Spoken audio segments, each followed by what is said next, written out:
Thomas's branch line had a station by a river. As he rumbled over the bridge, he would see people fishing.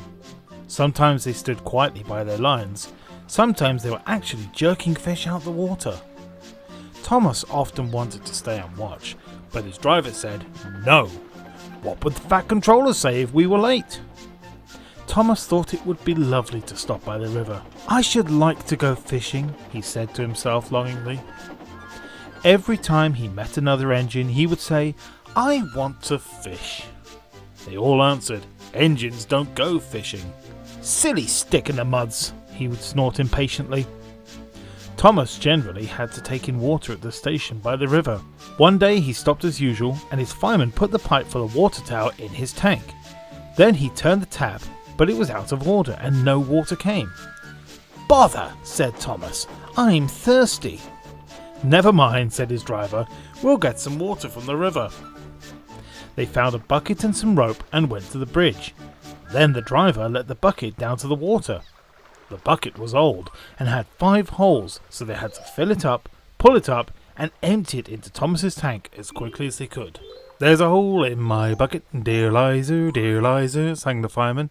"Never mind about Liza," said the driver. "You empty that bucket before you spill the water over me." They finished at last. "Oh, that's good, puffed Thomas as he started, and Annie and Clarabel ran happily behind.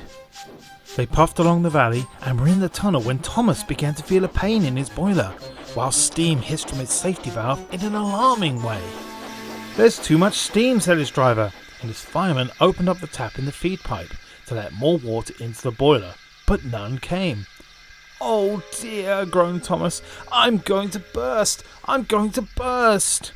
They damped down his fire and struggled on. I've got such a pain, Thomas hissed.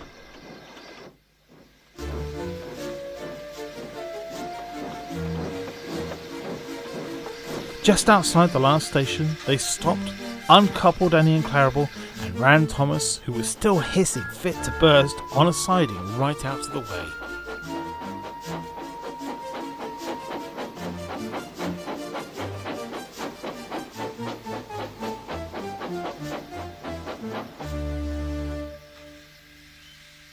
Then while the guard telephoned for an engine inspector and the fireman was putting out the fire, the driver wrote notices in large letters which he hung on Thomas in front and behind. "Danger! Keep away!" Soon the inspector and the Fat Controller arrived. "Cheer up, Thomas," they said, "we'll soon put you right." The driver told them what had happened. "So the feed pipe is blocked," said the inspector. "I'll just look in the tanks." He climbed up and peered in. Then he came down. "Excuse me, sir," he said to the Fat Controller. "Please look in the tank and tell me what you see." "Certainly, Inspector." He clambered up, looked in, and nearly fell off in surprise. "Inspector," he whispered, "can you see fish?" "Goodness gracious me," said the Fat Controller. "How did the fish get in there, driver?" Thomas's driver scratched his head. "We must have fished them from the river," and he told them about the bucket. The Fat Controller laughed.